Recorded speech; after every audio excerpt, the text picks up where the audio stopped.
Hello and नमस्कार दोस्तों, स्वागत है आप सभी का आज के इस करंट अफेयर्स स्पेशल में। और आज के इस करंट अफेयर्स में मैं डिस्कस करूंगा नोबेल प्राइज 2022 पर। और नोबेल प्राइज 2022 ही नहीं, हम लोग नोबेल पुरस्कार के बारे में डिटेल समझेंगे। क्यों दिया जाता है, किस क्षेत्र में दिया जाता है, किसको किसको दिया गया है, किस क्षेत्र के लिए दिया गया है, अब तक भारत के कितने लोगों ने इसको प्राप्त किया, और साथ ही साथ नोबेल पुरस्कार जो 2022 के विनर हैं इनको किस क्षेत्र में, किस क्षेत्र देश से बिलोंग करते हैं। और साथ ही साथ एक लास्ट में हमारा महत्वपूर्ण चीज हम लोग जिस पर डिस्कस करेंगे वो है महात्मा गांधी को आखिर क्यों नोबेल पुरस्कार नहीं दिया गया, और भारत को नोबेल पुरस्कार इतनी बड़ी जनसंख्या, इतने ज्यादा बड़े बड़े लोग वैज्ञानिक होने के बावजूद नहीं मिला। ये सभी प्रश्नों का जवाब आज की इस वीडियो में मिलने वाला है। तो चलिए सेशन को स्टार्ट करते हैं और समझते हैं।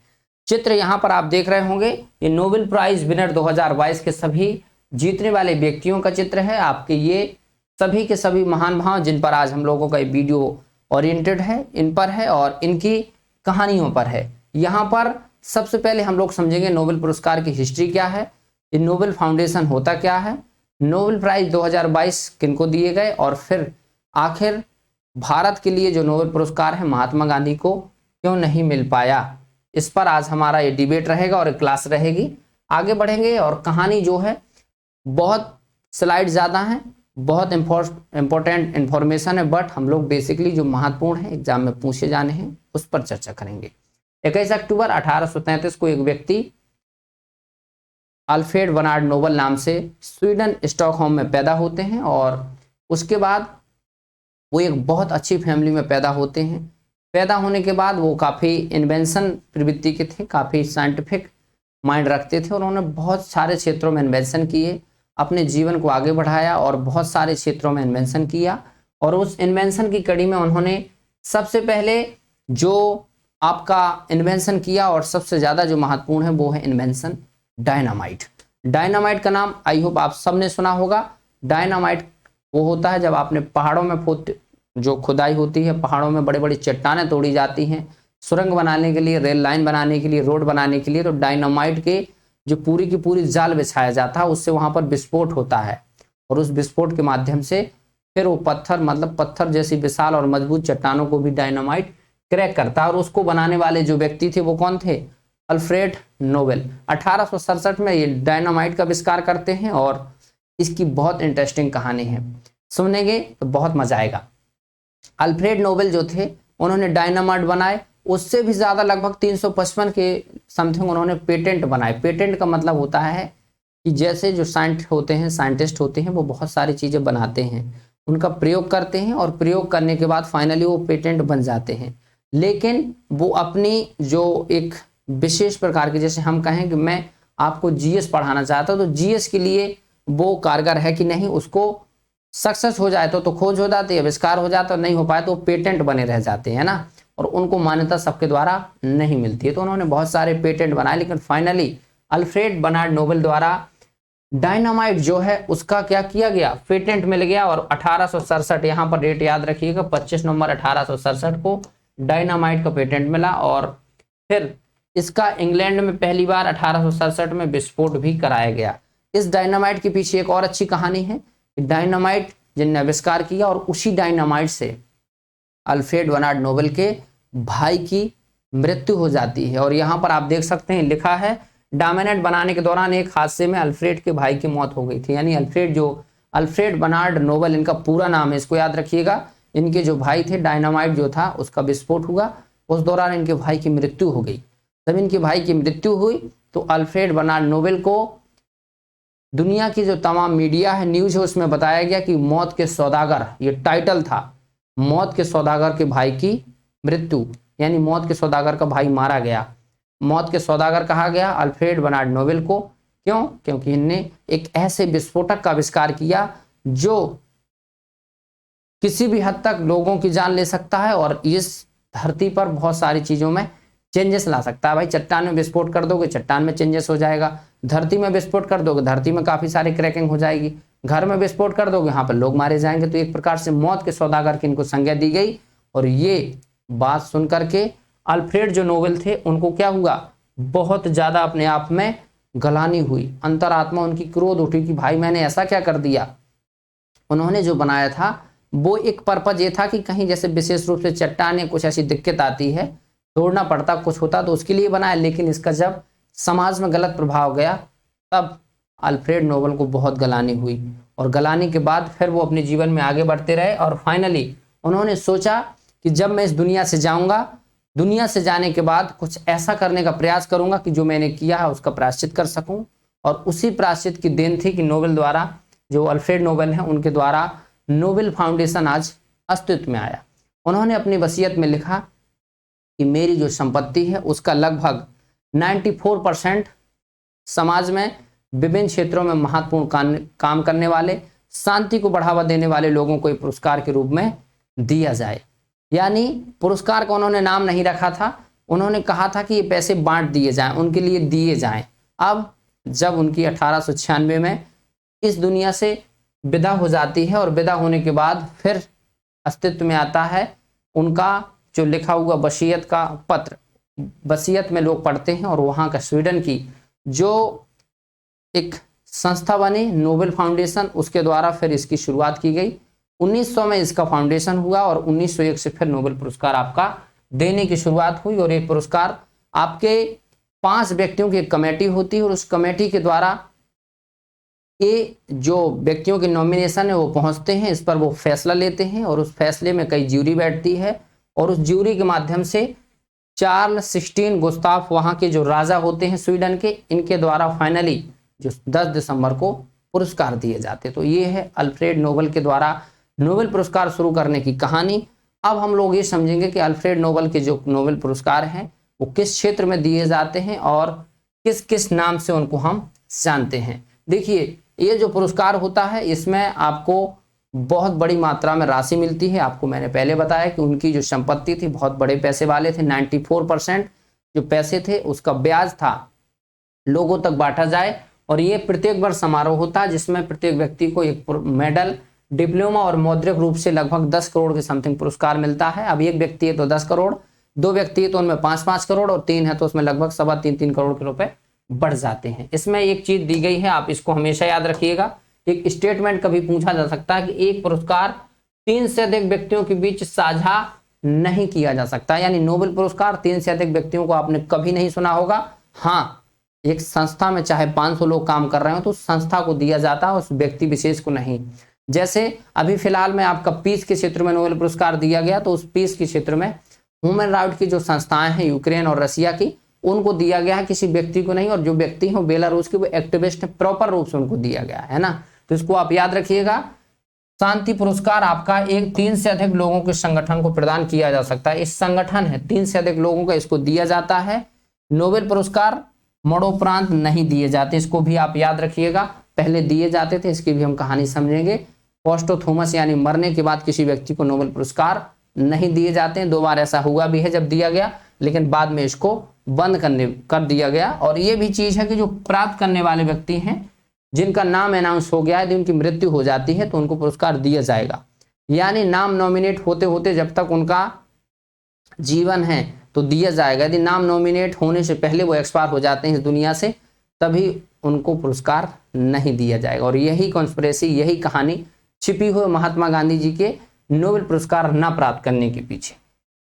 आगे देखेंगे, ये डिटेल इंफॉर्मेशन मैं लेकर आया हूं, इसकी पीडीएफ मैं आपको अवेलेबल करा दूंगा अपने टेलीग्राम पर, इसको आप देख पाएंगे, अच्छे से पढ़ लीजिए। पोस्टोथोमस नोबेल प्राइज सबसे पहले 1974 से इसको बंद कर दिया गया। इसमें 2 व्यक्तियों को मिला है 1974 से पहले तक। किसको? डैग हैमरशोल्ड, जो कि आपके यूएनओ के महासचिव थे, और साथ ही साथ एरिक एक्सेल कार्पलेल्ड। देखिए 2 व्यक्ति हैं जिनको लिटरेचर में 1931 में मिला, और डैग सोमरहोल्ड 1961 में। इनको शांति के क्षेत्र में सिर्फ 2 व्यक्ति हैं जिनको मरणोपरांत नोबेल पुरस्कार दिया गया। ये भी आप जानते चलिएगा, 1974 के बाद नोबेल पुरस्कार मरणोपरांत किसी को देने की घोषणा नहीं हुई। 1974 से पहले 2 व्यक्तियों को दिया गया। अब हम लोग नोबेल प्राइज 2022 के बारे में डिटेल समझेंगे। डिटेल समझने का मतलब, आपका जो नोबेल प्राइज है 3 से 10 अक्टूबर को प्रत्येक वर्ष अनाउंस होते हैं। आप 2023 में भी देखेंगे, जैसे ही 3 अक्टूबर को शाम के 3:30 से 4 बजेंगे, उस दिन अनाउंसमेंट होगा। पहला फिजियोलॉजी में आपका, फिर आगे नेक्स्ट क्रम बढ़ते जाएंगे और 10 अक्टूबर तक डे बाय डे आपके जो 6 क्षेत्रों में है उनका अनाउंसमेंट होता रहता है। यहां पर आप 6 क्षेत्र देख सकते हैं और ये 6 क्षेत्र आपके हैं। फिजियोलॉजी जिसको मेडिसिन भी बोलते हैं, दोनों एक साथ नाम है। फिजिक्स यानी भौतिकी, केमिस्ट्री यानी रसायन, लिटरेचर यानी साहित्य और पीस आपका शांति। लास्ट में रेड जो मैंने किया है ये आपका क्या है 1968 तक, याद रखिएगा 1968 तक सिर्फ 5 क्षेत्रों में दिए जाते थे। 1969 के बाद ये 6वां क्षेत्र जुड़ा जिसको इकोनॉमिक साइंस बोलते हैं यानी अर्थशास्त्र। इसको आप याद रखिएगा, ये प्रश्न बहुत पूछा जाता है, इसको आप स्टार लगा लीजिए। मैंने बहुत एग्जामों में इस प्रश्न को आते हुए देखा है और इस प्रश्न की शुरुआत ऐसे होती है कि पहला अर्थशास्त्र के क्षेत्र में नोबेल पुरस्कार कब दिया गया 1969 में। पाने वाले पहले व्यक्ति कौन थे 1969 में रेनगन फेस और जॉन टिनबर्जन, ये 2 व्यक्ति थे जिनको ये नोबेल पुरस्कार 1969 में दिया गया। ये प्रश्न बनता है इसलिए हम लोग इस पर डिस्कस कर रहे हैं। अब ये जो 6 क्षेत्र हैं इन 6 क्षेत्र के विनर के बारे में हम लोग जान लेते हैं। ये नोबेल प्राइज 2022 के विनर हैं मेडिसिन के स्वेंटो पावो, इनका नाम याद रखिएगा स्वेंटो पावो इनका नाम है ना, स्वेंटो पावो। स्वेंटो पावो ये आपके स्वीडन से हैं और इनको किस लिए दिया गया है, जो ह्यूमन जो मानव है, मानव की बहुत सारी पीढ़ियां हुई, आपने सुना होगा निएंडरथाल, ऑस्ट्रेलोपिथेकस, होमोसेपियन सबसे बाद में आता है। तो इनकी जो पीढ़ियां हैं, जो मानव की प्रजातियां हैं, इनका जीनोम कोडिंग किया गया इनके द्वारा और उस पर रिसर्च की गई और इसीलिए इनको ह्यूमन पर यानी मानव की विभिन्न प्रकार की पीढ़ियां कैसे डेवलप हुई उनकी जीन मैपिंग करने के लिए और ह्यूमन एवोल्यूशन पर विकासवादी सिद्धांत देने के लिए इनको स्वेंटो पावो को ये मेडिसिन के क्षेत्र में नोबेल पुरस्कार दिया गया। यहाँ पर आप देख लीजिए, आगे बढ़ेंगे हम लोग। स्वेंटो पावो इनको देखिए, यहाँ पर इनका पूरा दिया गया है for his discoveries concerning the genomes of extinct hominins, यानी जो अस्तित्व में मानव हैं और उससे पहले जो मानव थे ह्यूमन एवोल्यूशन, यानी जो मानव की पीढ़ियां पहले गुजर चुकी हैं और जो वर्तमान की पीढ़ियां हैं इनके बीच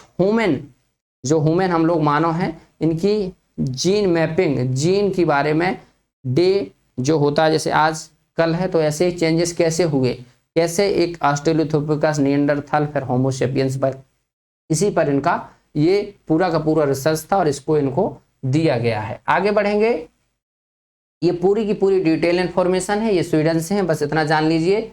ये आपका ह्यूमन आप देखे होंगे एवोल्यूशन कैसे होता है, यानी पीढ़ियों की जो जीनोम है, अब जीनोम का चित्र ऐसे देखते हैं ना, जो डीएनए होता है, इनके बहुत सारे डीएनए इकट्ठे किए जाते हैं और पीढ़ी दर पीढ़ी कैसे विकास हुआ मानव का, इस पर इनका शोध था। स्वेंटो पावो के पिताजी भी थे, उनको भी 1982 में नोबेल पुरस्कार दिया जा चुका है और ये स्वीडन से बिलोंग करते हैं। चित्र आप देख लीजिए। नेक्स्ट हमारा देखेंगे 2022 का नेक्स्ट पुरस्कार फिजिक्स का। फिजिक्स यानी भौतिकी के क्षेत्र में 3 लोगों को नोबेल पुरस्कार दिया गया है और ये क्वांटम फिजिक्स पर, क्वांटम थ्योरी जैसे हमने पढ़ी होगी ऐसे ही क्वांटम सिद्धांत होता है। क्वांटा, आपने फोटोन नाम सुना होगा, फोटोन प्रकाश की सबसे छोटी इकाई होती है आने वाली, ऐसी क्वांटा होती है। क्वांटम थ्योरी आपने पढ़ी होगी और उसी को एक बेहतर वे में लोगों को समझाने के लिए और लोगों के साथ इसका तारतम्य बनाने के लिए इसको दिया गया है। लिखा है यहाँ पर क्वांटम मैकेनिक्स, यहाँ पर देख लीजिए। ये आपके 3 हैं, एलन एस्पेक्ट ये फ्रेंच से हैं, जॉन कॉल्जर अमेरिका से हैं और एंटोन जेलिंगबर ये ऑस्ट्रेलिया से बिलोंग करते हैं। यानी 3 अलग अलग कंट्री से अलग अलग लोगों को दिया गया है। उनके work quantum mechanism the royal Swedish academy द्वारा इसको अनाउंस किया जाता है। यानी क्वांटम मैकेनिज्म, क्वांटम कैसे काम करते हैं, क्वांटम थ्योरी कैसे डेवलप होती है और क्वांटम थ्योरी में हम नई चीजें क्या ऐड कर सकते हैं, उसके लिए इनको फिजिक्स के क्षेत्र में नोबेल पुरस्कार दिया गया। पेपर बस इतना ही पूछता है किस क्षेत्र में, तो क्वांटम मैकेनिज्म में 3 व्यक्ति हैं, ऑस्ट्रेलिया, आपके फ्रेंच और ऑस्ट्रिया से हैं। इनके अलग अलग आप नाम जानते रहिए। बस आगे बढ़ेंगे हम लोग। नोबेल प्राइज आपके 2018 में अब तक 118 लोगों को पुरस्कार दिया जा चुका है और ये 1901 से 2022 तक बराबर दिए गए। ऐसे व्यक्ति हैं जिनको 2 बार मिला है, वो हैं आपकी मैरी क्यूरी, आप जानते हैं पीरे क्यूरी और मैरी क्यूरी ये हस्बैंड वाइफ है, इनको भी मिल चुका है। और प्रॉपर मैरी क्यूरी को भी 1903 और 1911 में नोबेल पुरस्कार मिल चुका है।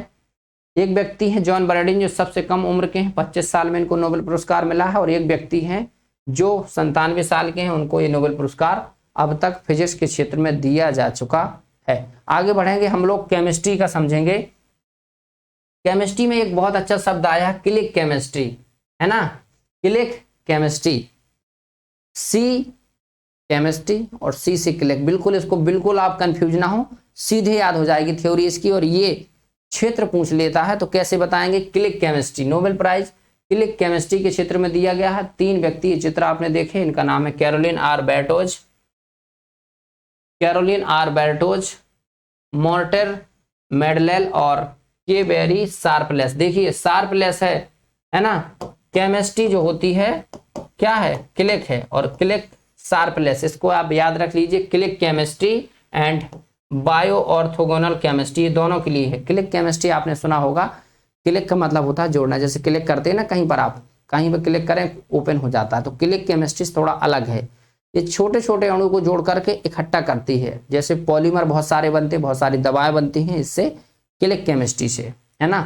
कैंसर और बहुत सारी दवाओं की जो बीमारी की दवाएं बनती हैं वो क्लिक केमिस्ट्री के तहत बहुत शानदार तरीके से बनाई जा सकती हैं। इसी इन्वेंशन और इसी खोज के लिए इनको इस वर्ष का केमिस्ट्री के क्षेत्र में नोबेल पुरस्कार दिया गया। आगे बढ़ेंगे, ये चित्र है, ये नाम है इनका, मैंने बता दिया है, बस आप इतना जानते चलिए, क्लिक केमिस्ट्री, बस ये क्लिक केमिस्ट्री है। क्लिक देखिए जोड़ने वाला चित्र यहाँ पर देख सकते हैं आप, यहाँ पर, है ना, ये एक से दूसरे को बॉन्डिंग की जा रही है। आपने बॉन्ड पढ़े होंगे केमिस्ट्री, जो पढ़े होंगे साइंस, उसमें बॉन्डिंग शब्द का यूज होता है, ऐसे ही क्लिक केमिस्ट्री में जोड़ने का काम होता है। देखिए ये सब जोड़े जा रहे हैं यहाँ पर, है ना, एक से दूसरे को एक साथ बाउंडिंग कर देंगे और वो पॉलीमर बन जाएगा, और भी बहुत सारी चीज़ों को जो उनके केमिकल ऑर्गन हैं वो सब डेवलप किए जा सकते हैं। आगे बढ़ेंगे, लिटरेचर का देखेंगे, बहुत बढ़िया प्रश्न, और लिटरेचर के हमारे बहुत सारे स्टूडेंट जुड़े होंगे लिटरेचर का, तो वो जरूर जान पाएंगे।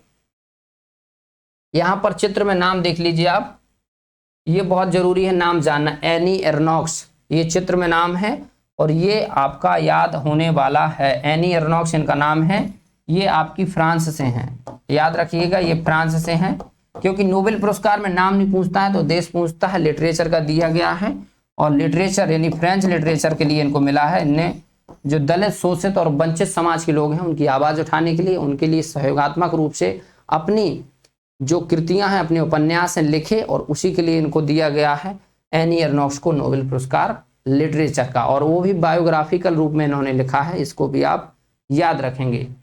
आगे बढ़ेंगे हम लोग,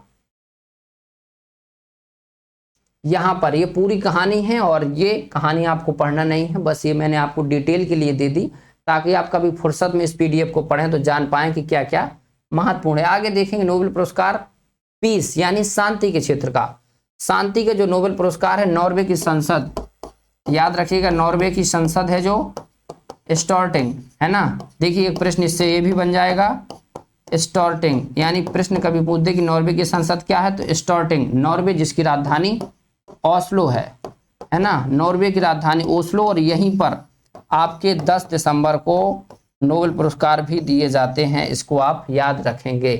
पीस के क्षेत्र में आपको 3 लोगों को पुरस्कार मिला है, ये व्यक्ति हैं, और इनके साथ 2 संस्थाओं को, मैंने पहले बताया कि संस्था को मिल सकता है चाहे जितने लोग हों, व्यक्ति को पर्टिकुलर एक को मिलता है ना, ऐसा नहीं है 3 व्यक्ति हैं उससे ज्यादा नहीं। संस्थाएं आपकी क्या होती है, उसमें हजारों लोग काम करते हैं, लेकिन संस्था मतलब एक व्यक्ति उसको काउंट किया जाता है। यहाँ पर आप देखें ओस्लो में दिया जाता है, नॉर्वे की संसद द्वारा पीस के जो विनर होते हैं उनकी अनाउंसमेंट होती है, स्टॉर्टिंग वहाँ की संसद का नाम है। ये व्यक्ति हैं एलेस वेलेस्की इनका नाम है, ये बेलारूस से बिलोंग करते हैं, याद रखिएगा ये बेलारूस के हैं। और एक दूसरी संस्था है Russian human rights organisation memorial, and तीसरी संस्था है the Ukraine human right organisation centre for civil liberties. देखिए ये जो दौर चल रहा है इस वर्ष 2022 का, रशिया यूक्रेन के लिए वर्ष समर्पित है, और रशिया और यूक्रेन के बीच जो कॉन्फ्लिक्ट है, अपनी जो जमीन की अधिग्रहण करने की यानी जो कब्जाने की बात चल रही है, और रशिया द्वारा बताया भी जा रहा है लगभग 15% हिस्सा यूक्रेन का कब्जा लिया गया है, लेकिन वहाँ के जो लोग हैं उनके ह्यूमन राइट, उनका शोषण बहुत ज़्यादा हो रहा है, उनकी सामाजिक समस्याएं बहुत बढ़ रही हैं। इसके लिए ह्यूमन राइट एक्टिविस्ट काम करते हैं और उसी के लिए जो बेलारूस के एक एक्टिविस्ट हैं, इनके द्वारा रसिया और यूक्रेन की जो कॉन्फ्लिक्ट है उसमें रसिया की बहुत ज़्यादा बुराई की गई है। और ये आप बेसिकली जानते हैं कि दुनिया हर एक पक्ष को एक साथ लेकर नहीं चलती है, किसी पक्ष को बुरा लगेगा किसी को अच्छा, इसलिए उन्होंने सबको मिला के क्या किया, बेलारूस को दे दिया, रसिया को भी दे दिया और यूक्रेन को। समझ लीजिए ये कॉम्बिनेशन बिठाया जाता है ताकि आप ना गुस्सा हो, आप भी ना गुस्सा हो और वो भी गुस्सा ना हो, यानी सब लोगों को एक साथ लेके चलना। क्या मतलब पॉलिटिक्स इसको कहते हैं, पॉलिटिक्स बोलते हैं एक प्रकार से। कितनी तगड़ी चली गई कि बेलारूस यानी रूस का बहुत बड़ा सहयोगी, बेलारूस वही रूस है ना। जब 15 यूएसएसआर के देश बटे तो अलग अलग नाम से बेलारूस, यूक्रेन, कजाकिस्तान, तुर्कमेनिस्तान, यानी 15 देश जो अलग अलग बने वो उसी यूएसएसआर के हिस्सा था बेलारूस। और बेलारूस के एलेस बेलेस की, रशियन की ह्यूमन राइट ऑर्गेनाइजेशन मेमोरियल और यूक्रेन की human right organisation centre for civil liberties, ये तीनों संस्थाओं को यानी 3 लोगों को दिया गया, एक व्यक्ति और 2 संस्था। ये आपका पेपर में पूछ सकता है। रसिया आपका अलग, यूक्रेन अलग देश है और बेलारूस अलग है, यानी देश के रूप में इनको समझ सकते हैं 3 लोगों, है ना। आगे बढ़ेंगे हम लोग, समझेंगे इकोनॉमिक्स का। लास्ट पुरस्कार है इकोनॉमिक्स का और ये दिया गया है Ben S Bernanke, Douglas W Diamond, Philip H Dybvig, है ना। ये 3 व्यक्ति हैं और तीनों ये यूएसओ के हैं, यूएसए अमेरिका से हैं। और इनको दिया गया है बैंक और finance crisis, bank and finance crisis, जो इस समय पूरे दुनिया भरे में फाइनेंस की यानी पैसों को लेकर, बैंकिंग व्यवस्था को लेकर बहुत सारी मंदी आ रही है। देख रहे हैं आप लोग, न्यूज में आता है कि 2023 तक मंदी आ सकती है। बैंकिंग व्यवस्था पूरी दुनिया भर की चरमराई है, बैंकों का अपना खुद का जो दरें हैं वो घटा बढ़ा रहे हैं, ये सब समस्याएं हैं। और उन्हीं को इनके रिसर्च करने के लिए जो क्राइसिस है उसको कैसे बचाया जाए, इनके उपाय के लिए इन तीनों पर्सनालिटियों को जो यूएसओ से बिलोंग करते हैं इनको दिया गया है। इनके नाम यहाँ पर आप देख सकते हैं, Ben S Bernanke, Douglas W Diamond, Philip H Dybvig. ये थे आपके 6 के 6 नोबेल पुरस्कारों के नाम। अब आप लोगों को ये तो मैंने बता दिया। देखिए नोबेल पुरस्कार में इतना जानना बिल्कुल काफी नहीं है, अभी बहुत सारी चीजें बाकी हैं। क्यों? क्योंकि अभी हम लोग इंडिया के बारे में पढ़ रहे हैं, क्योंकि मैंने बताया कि मैं इंडिया के बारे में आपको बताऊंगा। अब इसकी थोड़ी सी समरी पढ़ेंगे। क्यों? क्योंकि एक बार पढ़ लेने के मर्ज से नहीं होता है, दोबारा उसको हम लोग स्पीड से रिवाइज करें, है ना। तो 6 क्षेत्रों में दिया जाता है, 6 के 6 अनाउंस हो चुके हैं 3 से 10 अक्टूबर के बीच। ये आपके नाम हैं। फिजिक्स में आपके Alain Aspect, John F Clauser और एंटन जिलिंगर को दिया गया है क्वांटम के लिए। नोबेल प्राइज केमिस्ट्री में आपको क्लिक केमिस्ट्री के लिए दिया गया, इसमें भी 3 लोग हैं, कैरोन अल्बर्टोजी, मॉर्टन मेडल और के बेरी शार्पलेस। फिजियोलॉजी या मेडिसिन में स्वेंटे पावे को ह्यूमन एवोल्यूशन और ह्यूमन जीनोम को एक्सटेंड करने के लिए दिया गया है। ये इसके क्षेत्र और बैनर के नाम हैं। आगे देखें आप तो नोबेल प्राइज लिटरेचर में आपका मिला एनी एर्नॉक्स को, ये फ्रेंच से रिलेटेड है। नेक्स्ट आपका पीस का आप देख ही रहे हैं, एलएस बालेस्की और रसिया और यूक्रेन की संस्थाओं को दिया गया है। लास्ट है आपका इकोनॉमिक साइंस का, जो कि यूएसए के 3 व्यक्तियों को दिया गया है और बैंक एंड फाइनेंशियल क्राइसिस के लिए पुरस्कार समर्पित है। यानी ये थी इसकी समरी, हम लोग जान चुके हैं। जो अभी तक हमने पढ़ा उसको एक बार हमने और रिवाइज कर लिया। बार बार रिवाइज करेंगे तो जरूर याद हो पाएंगे। नोबेल पुरस्कार एक बहुत बड़ी प्रश्न की श्रृंखला होती है। अब आप लोगों को उत्सुकता होगी कि आखिर भारत के ऐसे कितने लोग हैं जिनको नोबेल पुरस्कार अभी तक दिया जा चुका है। तो एक ट्रिक थी हमारी कि रवि सर हमारे अभी तक फल नहीं बिके, एक ट्रिक थी। अब इस ट्रिक नहीं मैं बताऊंगा, ये डिटेल है ना। ये ट्रिक क्लास नहीं है, ट्रिक कभी हम लोग शॉर्ट में समझेंगे, है ना। तो थोड़ा सा सेंस लगाया जाता है बस। ये हैं रविन्द्रनाथ टैगोर। इनको 1913 में गीतांजलि इनकी कृति थी, उसका हिंदी उसका जो अनुवाद W.B. येट्स द्वारा किया गया। आप लोग नाम पढ़े होंगे W.B. येट्स को, उनके द्वारा किया गया। और उनके द्वारा करने के बाद 1913 में गुरुदेव रविन्द्रनाथ टैगोर को नोबेल पुरस्कार दिया गया। और नोबेल पुरस्कार पाने वाले एशिया के और भारत के पहले व्यक्ति थे। और साथ ही साथ भारत को लिटरेचर में पहली बार पुरस्कार दिया गया 1913 में। और शुरुआत कब हुई? 1901 में। आगे बढ़ेंगे, सर CB रमन, इनका नाम आपने सुना होगा। 1930 में इनको जो फिजिक्स के क्षेत्र में महत्वपूर्ण काम के लिए। रमन इफेक्ट, इनके बारे में आप जानते हैं, इन्होंने खोज की थी और 28 फरवरी को इनका जो एक विशेष इन्वेंशन रमन इफेक्ट है उसी के नाम पर राष्ट्रीय विज्ञान दिवस भी मनाया जाता है। आगे देखेंगे हम लोग हरगोविंद खुराना। डीएनए की जो संरचना है, डीएनए का 2 हेलिक्स मॉडल है, इनके द्वारा प्रस्तुत किया गया और ये आपका ये पुरस्कार जो दिया गया इनको मेडिसन फिजिक्स फिजियोलॉजी जिसको बोलते हैं, मेडिसन 1968। आगे बढ़ेंगे मदर टेरेसा, इनको पीस के लिए, शांति के लिए, विश्व भर में अपनी चैरिटी के माध्यम से शांति फैलाने के लिए मदर टेरेसा अल्बानिया की महिला थी, भारत में सेवा करने के लिए आई थी और फिर भारत की ही रह गई, है ना। 1979 में मदर टेरेसा को नोबेल पुरस्कार दिया गया था। आगे बढ़ेंगे, उसके बाद फिर आते हैं चंद्रशेखर सुब्रमण्यम। 1983 में इनको चंद्रशेखर लिमिट एक होती है 1.4 इंटू मास ऑफ अर्थ और इसको फिर बोलते हैं लाल दानव श्वेत बावन, है ना, व्हाइट ड्वार्फ बोला जाता है और इसी को बोलते हैं चंद्रशेखर सीमा और इसी की खोज के लिए इनको दिया गया था फिजिक्स के लिए 1983 में। आगे बढ़ेंगे, अभिजीत बनर्जी, एक व्यक्ति नाम आपको सुना होगा, उनके बारे में भी हम लोग जानेंगे। ये हैं भारत के पहले अर्थशास्त्री जिनको नोबेल पुरस्कार 1998 में दिया गया कल्याणकारी अर्थशास्त्र के लिए। इनका नाम आप जानते हैं, बहुत ज्यादा प्रसिद्ध है और इनका नाम है, आप लोग कमेंट कर सकते हैं इनका नाम क्या है।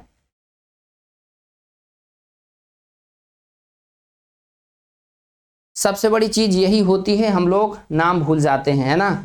और भारत के पहले अर्थशास्त्री अमर्त्य सेन इनका नाम है, नाम थोड़ा सा मैं भी कंफ्यूज हो गया, अमर्त्य सेन,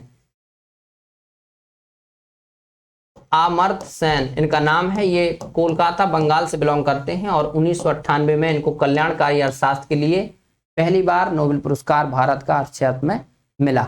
और साथ ही साथ इनके द्वारा जो एसडीआई इंडेक्स आता है यूएनडीपी में, जो महत्वपूर्ण इन्हें योगदान दिया महबूब उल हक और अमर्त्य सेन के द्वारा, ये वहीं से एसडीआई के इंडेक्स इनके द्वारा डेवलप भी किया गया था। ये है अगले व्यक्ति बीएस नायपॉल।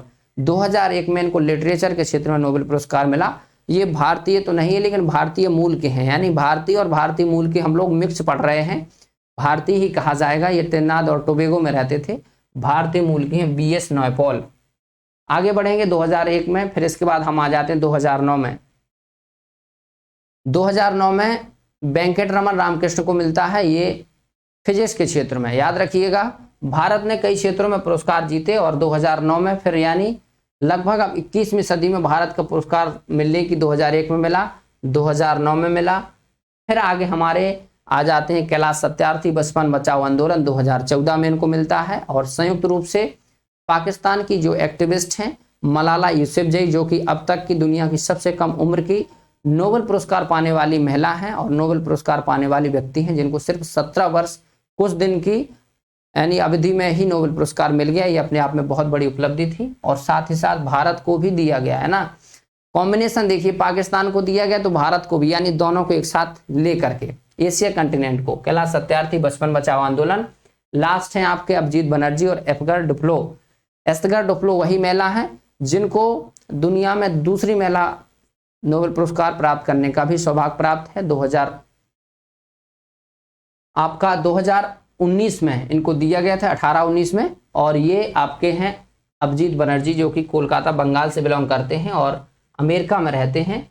यहाँ पर एक प्रश्न आपके दिमाग में मैंने बताया था कि महात्मा गांधी को नोबेल पुरस्कार क्यों नहीं मिला। ये बहुत देर से आप लोगों के दिमाग में प्रश्न चल रहा होगा।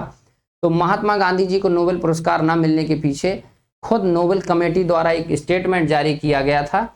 यहाँ पर देखें, महात्मा गांधी 1969 से 1948, ये देखो लिखा हुआ है नोबेल कमेटी द्वारा खुद, has became the strongest symbol of non violence, यानी अहिंसा के सबसे बड़े सिंबल थे इन द 20th century.